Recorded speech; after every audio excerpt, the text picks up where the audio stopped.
Oi, gente, estamos aqui com o primeiro episódio do podcast da UES, com o Biratã, o U da UES. E aí, vovô? Daí, vovô, hein? Vocês se ouviram bem? Daí, É. vovô. Pois é, minha netinha querida. Primeiro, o meu orgulho de ver você, que é a minha terceira geração, conduzindo essa nova etapa da West Travel através desse sistema de mídia. Sim.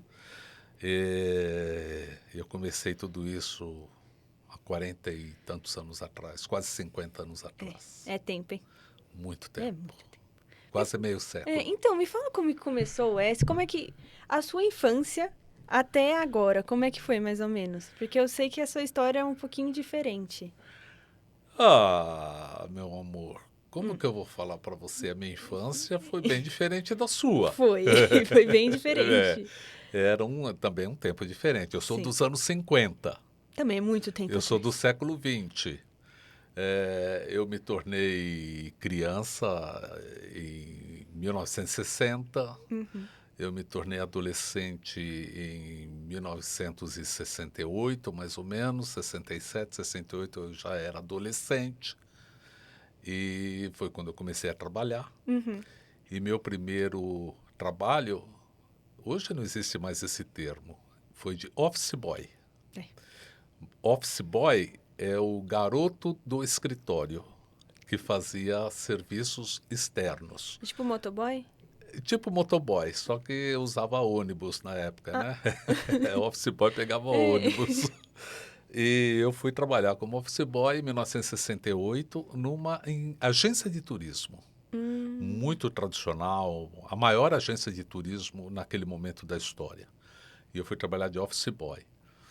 E eu me interessei tanto pela atividade da agência que no meu tempo livre, quando eu não tinha nenhum serviço externo, eu sentava ao lado dos emissores de passagens, dos vendedores de passagens de avião.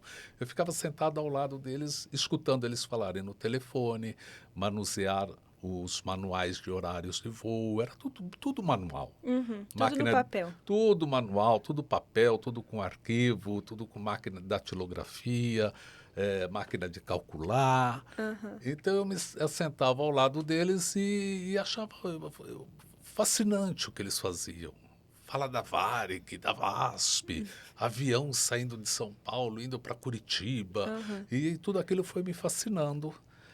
E em muito pouco tempo, alguém que fazia esse serviço de venda de passagens saiu de férias. E para cobrir as férias dele, o gerente da agência que eu trabalhava entendeu que eu era capaz Só de ficar e, e escutando. perguntou se eu tinha coragem e se eu me sentia seguro de ocupar o lugar dele durante alguns dias que ele estaria de férias. Eu disse que sim, e que se eu tivesse alguma dúvida eu consultaria as outras pessoas, mas eu me sentia seguro sim. E eu então fiquei nesses dias cumprindo as férias dessa pessoa. Quando ele retornou de férias, eu não voltei mais a ser office boy. Eu passei a ser um novo emissor de passagens aéreas. Por que emissor? Porque era tudo na mão. Você Então, escrevia a você passagem. entrava na agência e dizia, eu quero viajar para Belo Horizonte.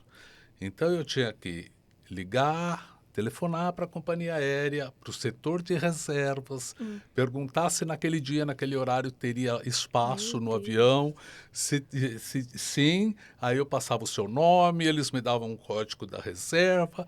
Eu então pegava no cofre da agência um bilhete, uma passagem em branco, abria e preenchia à mão o seu nome, seu sobrenome, o dia do Meu voo, Deus. tudo. Destacava as vias que ficavam no escritório, a via que ia para a companhia aérea e as vias que você ia utilizar no aeroporto para poder embarcar naquele voo. Meu Deus do Esse foi meu céu. primeiro trabalho. Aí começou a minha vida, em 1968. E nessa empresa eu trabalhei por até 1984, 85, se eu não me engano. Enfim, trabalhei quase 20 anos nessa empresa. E de emissora eu cheguei a ser gerente de uma agência, né? Abri filiais e cresci bastante Sim. nessa empresa. E quando eu saí, em 1984, 85, não me recordo, saí a convite de um banco. Este banco é um banco da colônia japonesa, que não existe mais. Esse banco abriu um departamento de feiras no exterior. Para você ter ideia do que eram feiras no exterior, hoje não existe mais Não. isso. Por exemplo, na cidade de Birmingham, na Inglaterra, eles promoviam anualmente uma feira para produtos de ar-condicionado. Ué. Então, eu fui convidado por esse banco para participar desse novo setor, chamado Feiras no Exterior, onde eu tinha que buscar os hotéis, viabilizar voos, organizar transporte, fazer um programa de vendas para que a empresa, então esse setor, pudesse oferecer para o mercado brasileiro, ligado ao ar-condicionado, os técnicos, engenheiros, representantes comerciais que vinham se inscrever nesse programa e viajavam para Birmingham para visitar a feira e aprender e trazer Você mais fazia a conhecimento. parte operacional, então. Operacional e toda a logística. Isso daí foi em 1985, 86. E eu trabalhei uns 3 anos, mais ou menos, quando um pastor evangélico, ele perguntou se eu tinha interesse em acompanhar um grupo muito especial para Israel, etc, etc, etc, já que eu tinha toda essa facilidade de criar a logística. E assim eu criei, em 1989, a US Travel. O US Travel é porque nós não tínhamos muita imaginação. Eu sou o Biratã. E a minha esposa, na época, que é a sua avó, é a Sandra. E nós ficamos discutindo qual vai ser o nome da nossa empresa de viagens. E pensamos vários nomes. O Biratã Viagem, o Biratã e Sandra Viagem. Meu Deus. Aí virou US. E US, pegou. mas viagem. Viagem é uma coisa muito vaga, muito popular. Vamos sofisticar. Então colocamos travel. Não viagem, travel. Não, e hoje em dia não falam travel, falou travel. É o Então virou travel. US Travel. É.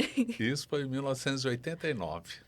E aí começou a história da US, que chega até os dias de hoje. Mas o pastor evangélico, como ele te conheceu? Ele simplesmente só, o Biratã, Ele já me vamos e pronto? conhecia da agência que eu trabalhava quando eu fazia passagens, lembra? Ele já me conhecia porque ele comprava passagens comigo e eu que atendia. Ah, tá. Ele sabia de algumas curiosidades. Por exemplo, ele sabia que eu tinha muita facilidade de entender a Torá. Tá. A Torá, a Bíblia judaica. Porque eu tenho uma tradição da minha família, da minha avó, da minha mãe, da minha avó, bisavó, tataravó, de costumes judaicos, ou seja, eram judias. Sim. E eu tinha um pouco dessa tradição, desse conhecimento que a gente fazia em casa e tal, mas nada de religião, nunca fomos religiosos, de sinagoga, nada disso. E esse pastor a gente conversava sobre esses temas e ele, sabendo desse meu histórico, quando ele me viu nessa empresa que eu trabalhava no banco, no setor de eventos no exterior, ele fez um evento na Suíça, chamado Congresso Internacional Pentecostal, e foi feito num hotel, no salão de um hotel na cidade de Zurique, na Suíça. Tá.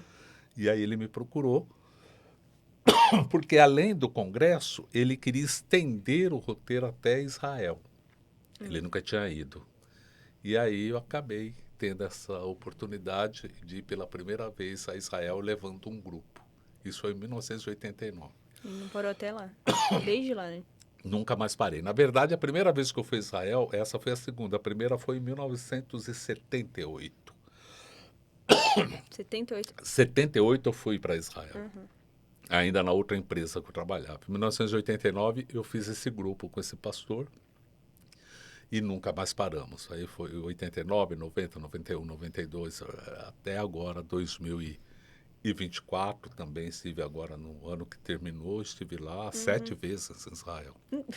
7 Jesus vezes. Cristo. Isso é porque Israel está... Em guerra. A guerra é a terminologia que se usa, né? Que é a Aham. melhor. Mas guerra nunca teve guerra lá em Não, Israel. então, eu fui. Eu também estava tendo a guerra quando eu fui, foi ano passado, em maio do ano passado.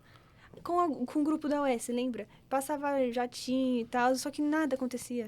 A gente andava por tudo quanto é canto e nada Então, o acontecia. termo certo, Dorinha, não é guerra. O termo certo é conflito. Conflito. Um conflito urbano. Uhum. Porque foi um atentado terrorista que um grupo terrorista no sul do país Israel, quase na fronteira com o Egito, eles se aproveitaram de um feriado judaico e alguns terroristas armados atravessaram o limite desse bairro, vamos dizer, chamado Gaza, e entraram nos assentamentos dos kibbutz judaicos, e matando, atirando todo mundo.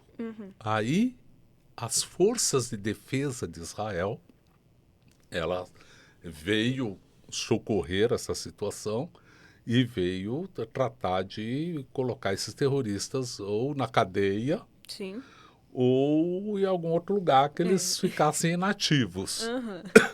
E assim começou esse conflito Uhum. de outubro de 2023 até esse momento que foi assinado um acordo de cessar-fogo Daí já temporário lá. acabou o conflito. Não tem mais como ter conflito, porque as forças de defesa de Israel elas são muito poderosas, São. muito bem preparadas. Aham. E os terroristas, por mais que eles sejam terroristas, eles não têm a mesma força de defesa e nem de ataque. Não, Israel tem aquela dama de ferro, né? Um É, monte de coisa, Israel tem tecnologia então, fora uma do normal. tecnologia super avançada para a segurança da nação. Sim. Né? Israel não tem um exército de ataque. Israel tem forças de defesa. Sim. É muito diferente de outros países. Né? Israel não ataca ninguém. Israel se defende daqueles que vêm, porventura, atacar Israel. Porque Israel precisa existir. Precisa. Né? Só E se defendendo. tem um monte de país que não quer que Israel exista. É. Mas Israel precisa existir. É uma nação. Uhum. Muito louco. Eu acho tão legal ficar andando lá e vendo um monte de gente jovem mesmo querendo servir. A Manu, né? A minha prima, quem não sabe, a Manu é minha prima, mora lá em Israel. É Quer água, verdade. vovô? Você quer água? Eu quero um copo d'água porque tá seco aqui do Tá, ar. estão trazendo água. É. Eu acho muito legal que ela também tem mais ou menos a minha idade e quer servir o exército. Eu acho isso muito legal. Sabe, Dorinha, eu vou te dizer uma coisa. A minha contribuição para o Estado de Israel. O Estado de Israel é um Estado novo, jovem, não tem muitos anos. Israel foi estabelecido em 1948. Antes de 1948, não existia um Estado chamado Israel. Sim. Então é uma nação muito jovem. E esta nação muito jovem, ela nasceu de uma dor muito terrível chamado Holocausto, que você já ouviu falar. Sim. O Holocausto, ele foi descoberto, ele foi entendido em 1945, quando os soviéticos e os aliados chegaram na Alemanha, chegaram nos países ocupados pela Alemanha e descobriram os horrores dos campos de concentração. A partir de 1945, a partir dessa descoberta, começou-se a pensar numa solução para aquela nação de judeus esparramados pela Europa e sobreviventes do Holocausto. E o pensamento era um só, eles têm que ter um lugar deles. E o lugar deles tem o seu lugar raiz. Não pode criar um Estado Em outro lugar em outro lugar que lá. eles não tenham raiz. A Sim. raiz daquele povo é Israel. Desde 5.000 anos de história. A raiz daquele povo é Israel.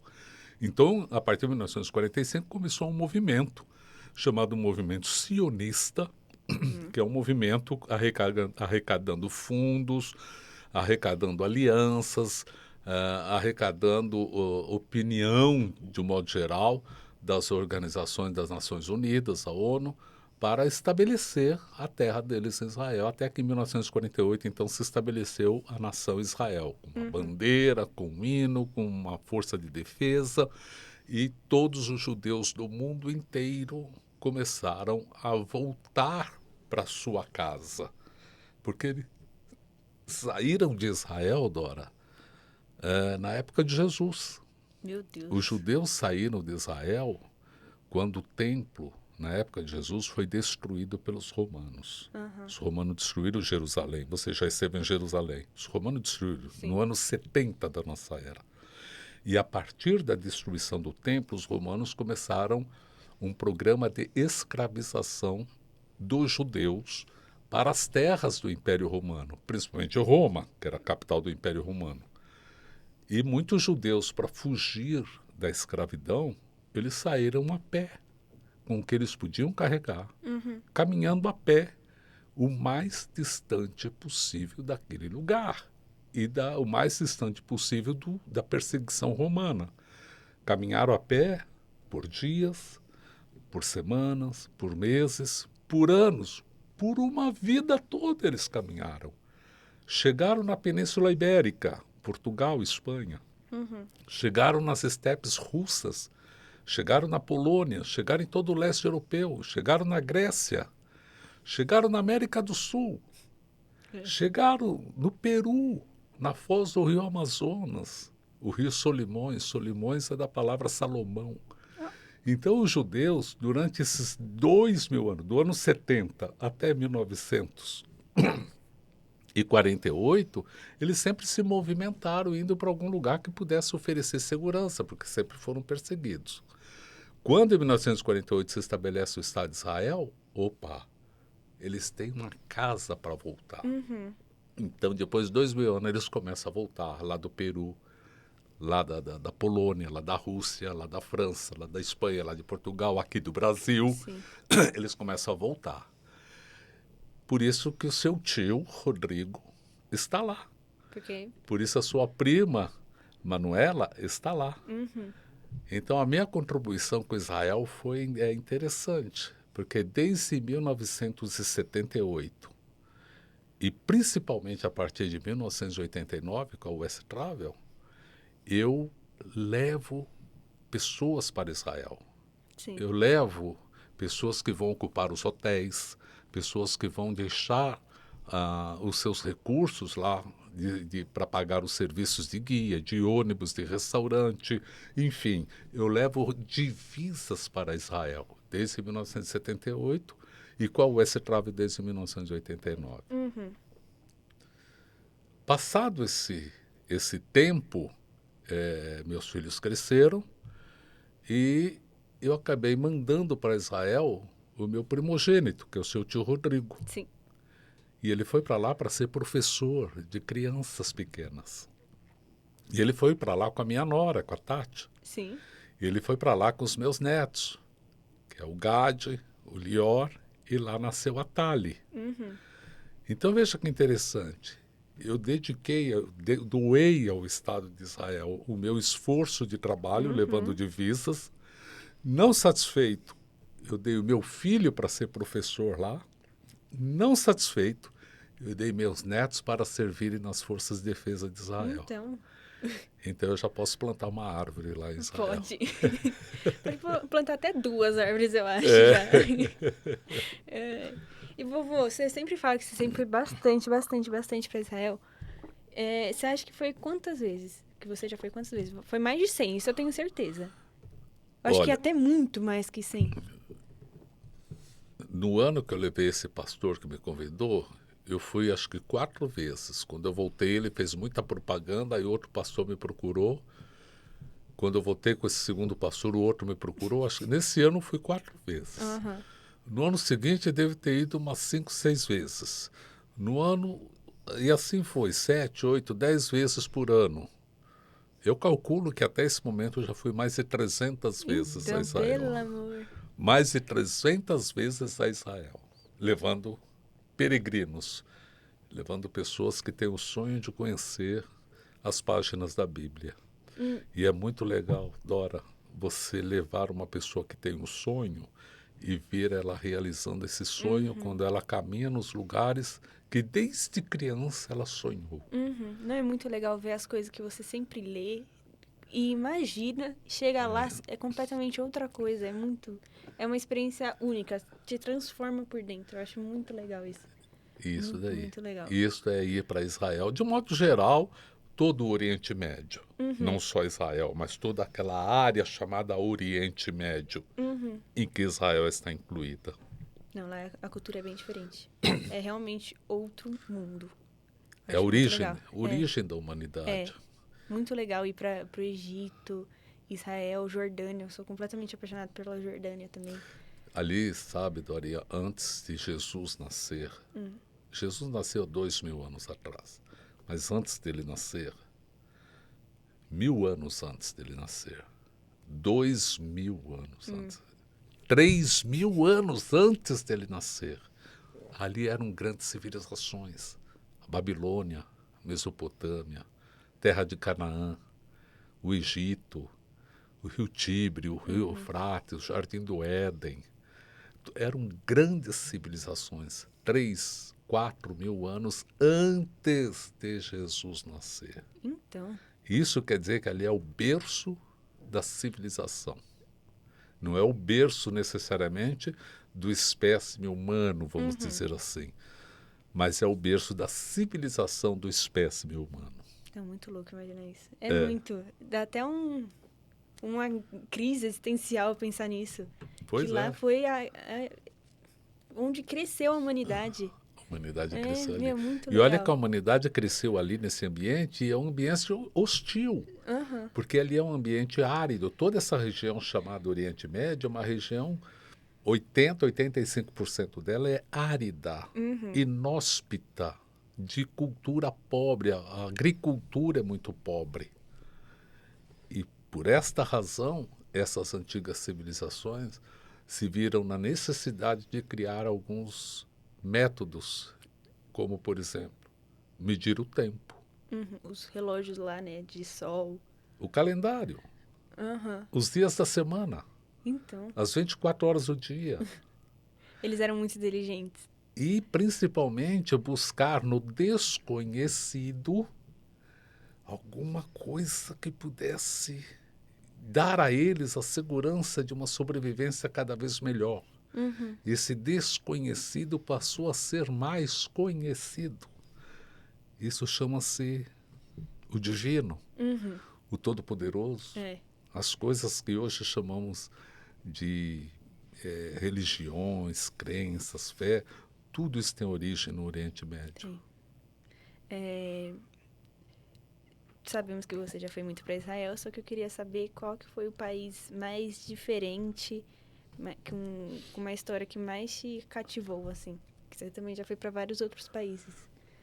É o Egito. Egito? É o Egito. Nenhum da Europa, nenhum É o Egito. Egito. O Egito. O Egito é o berço de tudo que a gente vive hoje. O Egito é um legado egípcio. Tudo. Se nós formos pensar que a filosofia é grega, a democracia é grega, o pensamento livre é grego, é verdade, é grego. Mas antes da filosofia, antes do pensamento livre, nós temos algo chamado fé, necessidade da fé, necessidade de um amparo espiritual, necessidade de acolhimento daquilo que a gente não vê, não enxerga, Sim. não entende. Isso é egípcio. Eu acho. Isso é egípcio. Eu acho que, não sei se eu vou estar falando alguma coisa muito viajada, mas o Egito é o berço da religião e da humanidade. Sim. Porque por ser muito antigo, tinha aquelas religiões politeístas. Pode ter ido para a Grécia para ter uma evolução deste pensamento. Os gregos invadiram o Egito. No ano 300 a.C., os gregos invadiram o Egito. E os gregos eram uma sociedade de um pensamento muito iluminado, muito aberto. Por isso os gregos entenderam a profundidade daquilo que eles viram no Egito, e como invasores eles não destruíram aquilo. Eles se apossaram daquilo e trouxeram aquilo para dentro do mundo helenístico grego. É muito interessante. Não, é muita história. O Egito é o princípio. É muito legal ir nos museus do Egito e ver as múmias, como eles faziam as múmias, ou até mesmo a contagem lá, do tempo, que é um vaso com vários furinhos que vai caindo. Meu, muito legal isso. É muito legal ver quão inteligente eles eram. Os egípcios criaram um primeiro calendário chamado nilômetro, que é do Nilo, Uhum. para medir o tempo que as águas do Nilo levam para encher o Nilo e transbordar e encher e fazer a terra ser fértil, fertilizar a terra. Então, E o tempo que esse rio começa a baixar, porque terminam as chuvas, ele baixa, baixa, baixa, baixa, baixa, e fica só a terra úmida, podre, aham. porém cultivável. Então, olha Então, eles isso. começaram a medir quanto tempo levava isso, chegaram ao entendimento que isso levava 365 luas, Que ou legal. sol, ou Aham. dias. Meu, que legal. E, vovô, eu queria saber de uma história marcante que você já teve em alguma viagem. Pode ser para qualquer lugar, pode ser com qualquer pessoa ou com você mesmo. Foi comigo mesmo. Com você mesmo? Foi comigo mesmo. O quê? 1981 ou 82, não lembro. Tinha uma companhia aérea russa, ainda da época da União Soviética, chamada Aeroflot. E ela inaugurou uma linha de voos entre São Paulo e Moscou, na Rússia.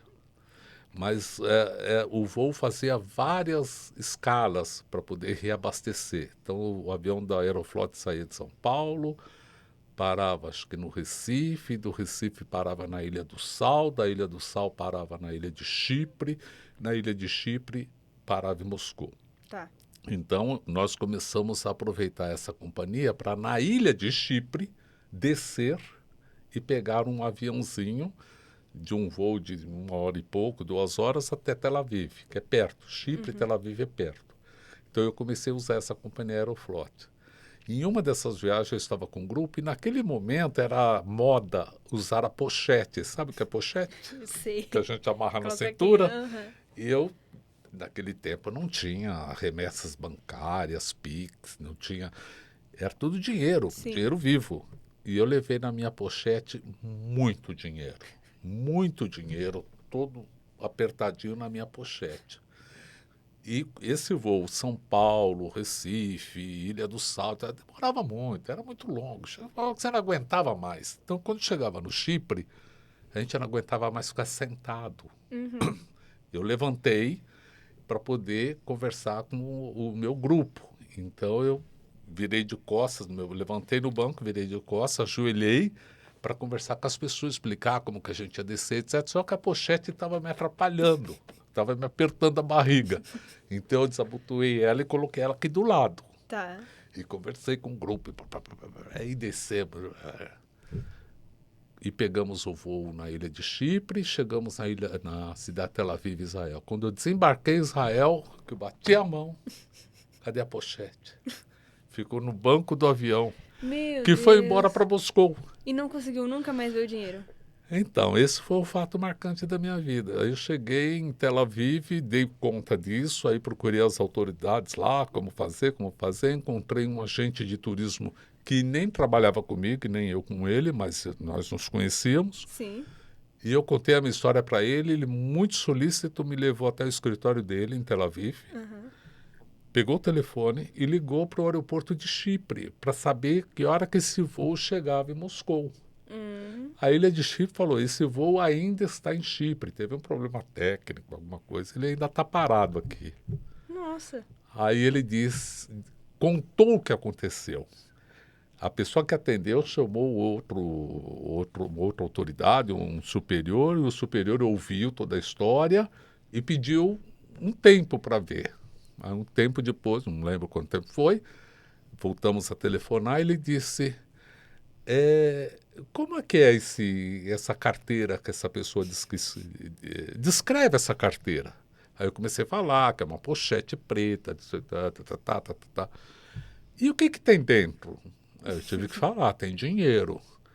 Mas o que é? Tem pouco dinheiro, é dólar? Eu falei, não, tem muito dinheiro. Ele falou, tá. Mas tem algum documento, alguma coisa que justifique, que a gente possa identificar? Aí ele perguntou para mim, falei, puxa vida, Nada. não tenho meu passaporte, está comigo. Mas, naquele tempo eu tinha um vício. Eu mascava chiclete Adams. Eu acho que nem existe mais. Eu acho que também não existe. E eu tinha o vício de mascar chiclete. Aí eu falei, tem alguns tabletes de chiclete dentro da pochete. Aí a pessoa que estava do outro lado da linha na ilha de Chipre falou, essa pochete está aqui na minha mesa. Olha! Como que eu faço para mandar para você? Não sei, não tenho a menor ideia. Aí, para finalizar essa história, quando nós embarcamos no Rio de Janeiro, eu vi que dentro do avião tinha um pastor Tá. que eu conhecia um pouco de longe, de uma igreja lá do Belém, São Paulo, chamado pastor Francisco Inácio. Ele já faleceu, por isso eu posso falar o nome dele. E eu vi ele no avião e ele desceu em Chipre. Aí eu falei, tem um pastor, eu vou descobrir em que hotel que ele está. Procurei, tudo isso demorou muito, mas eu consegui encontrar o pastor Francisco Inácio. Aí eu contei para ele que eu precisava de alguém transportasse um documento para mim de Chipre até Israel. Se ele tivesse tempo para isso, eu pagaria para ele a passagem e ele participaria da viagem comigo por minha conta. Ele aceitou na hora, opa, vou conhecer Israel de claro. graça. O que é para fazer? Eu falei, você vai pegar um documento assim, assim, assado, em tal lugar, no escritório da Aeroflot. Ele foi lá, pegou minha pochete, nem sabia o que tinha dentro. E eu esperei ele chegar 2 ou 3 dias depois em Tel Aviv. Recebi ele, abri a pochete, estava tudo direitinho. Olha só. É um fato marcante na minha vida. Isso Não, e aí. tudo isso sem celular, sem nada. Não. Meu E o funcionário Deus. da limpeza do avião que achou. Olha isso. E imagino eu que o funcionário abriu a pochete. Ele viu tanto dinheiro, que ele ficou com medo de pegar. Aí Só ele pode entregou ser. para o supervisor da Aeroflot lá em Chipre. Nossa. Porque era muito dinheiro. Muita grana. Meu Deus, avô, você tinha perdido esse dinheiro. Mas isso foi um fato marcante da minha vida. São histórias, né? É. Histórias que tem para contar. É, realmente, que bom que fica só como história, né? Que se resolveu no passado. Aí deu tudo bem. É, É isso aí. é isso aí. É isso, vovô. E agora você, O quê? no comando do podcast da Westraf. Você está começando uma jornada interessantíssima. Eu imagino que aqui, por esse microfone, por essa mesa, vão passar grandes personalidades Eu do mundo espero. midiático. E Espero. você vai ter a oportunidade de ser a âncora da Westraf. Parabéns para você. Muito obrigada, vovô. Eu estou super orgulhoso disso. E para quem nos está assistindo, a West Travel é a melhor, é a maior, Sim, é a mais capacitada, não tenha dúvidas. é a que tem mais conteúdo para entregar para você. Sabe, Dorinha, as pessoas têm sonhos, Sim. sonhos desde criança, ou com Papai Noel, ou com uma bicicleta, ou com ser a atriz de cinema, ou um cantor famoso, ou um jogador de futebol. Mas todas elas têm um sonho de saber mais sobre Jesus. Quem foi Jesus? Onde ele nasceu? Como ele era? Que língua ele falava? Que roupa ele vestia? Como ele comia? Como era a alimentação? Por onde ele andava? Qual a casa que ele vivia? O que ele pregava? E tudo isto é uma história real e verdadeira. E a US Travel, Dorinho, nesses quase 50 anos, tem levado essas pessoas que têm este sonho para caminhar nesses caminhos, onde Jesus caminhou. Sim. Então, todos que têm a oportunidade, procure a US Travel. Procure um dos roteiros da US Travel para Terra Santa, Egito, Israel, Jordânia, Grécia, Dubai, os Emirados Árabes, porque a US entrega o melhor conteúdo. É o nosso lema, né? Sonhe, embarque e realize. Sonhe, embarque e realize. É isso daí. Não, e é realmente diferente, tá, gente? Viajar para Israel é completamente diferente. Viajar para Israel é completamente diferente, mas para viajar com segurança, Tem que ser com o S-Travel. o US Travel. Isso. É isso, gente. Se vocês quiserem mais informações sobre as nossas caravanas, pode continuar falando? É, se vocês quiserem saber mais sobre as nossas caravanas, temos caravanas todos os meses praticamente, entre em contato com a gente no Instagram ou entre no nosso site. É isso, gente. Muito obrigada, vovô. E até uma próxima. Eu posso dizer uma coisa, Dorinha? Pode, com certeza. Antes de falar tchau para todo mundo? Pode. Nós temos todas essas caravanas para cristãos, cristãos católicos, cristãos evangélicos, cristãos protestantes. Sim. Ou quem não entendeu ainda que é cristão, mas ouve falar de Jesus Cristo e gostaria de saber mais sobre ele. Então, essas caravanas, a West Travel, ela permite que você tenha esse mergulho, essa imersão. É para todo mundo, porque não é, além de ser uma viagem que aprende muito sobre o cristianismo, você consegue entender a história do local. Israel, sim, é muito importante para o cristianismo, onde Jesus nasceu, viveu, só que também tem muita história lá. E querendo ou não, a base da história de Israel tem muito do cristianismo, e é muito legal entender tudo isso. Então é muito importante para vocês que podem não acreditar ou que querem conhecer um pouco mais, entendam a história. Aprender nunca é demais. Então é muito bom conhecer esses lugares e aprender um pouquinho mais sobre o cristianismo. Assim você pode mudar sua vida. É assim. E muda? É bom, muda. Sabe que às vezes a pessoa não acredita, mas quando você passa a conhecer, a ver, a entender, a sentir, você começa a acreditar. Tem gente que é para ver para crer.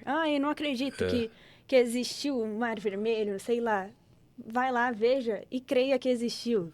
Foi um exemplo meio bobo, mas é bom entender que você consegue ir lá ver e crer. Então é muito bom. O Monte Sinai existe até hoje. Existe. E no Monte Sinai, Deus escreveu todos os mandamentos que a humanidade obedece até os dias de hoje. Né? Isso existe. Então, e é um negócio muito importante para nós cristãos, e nós cristãos, e importante para todo mundo, para a humanidade, que todo mundo conhece Moisés, todo mundo conhece os mandamentos. E saber onde foi feito, ir lá, ver tudo, é muito bom. É isso. Então, não perca essa oportunidade de jeito nenhum. Venha participar conosco. Isso. Sonhe, embarque e realize com o West Travel. Amém. Amém.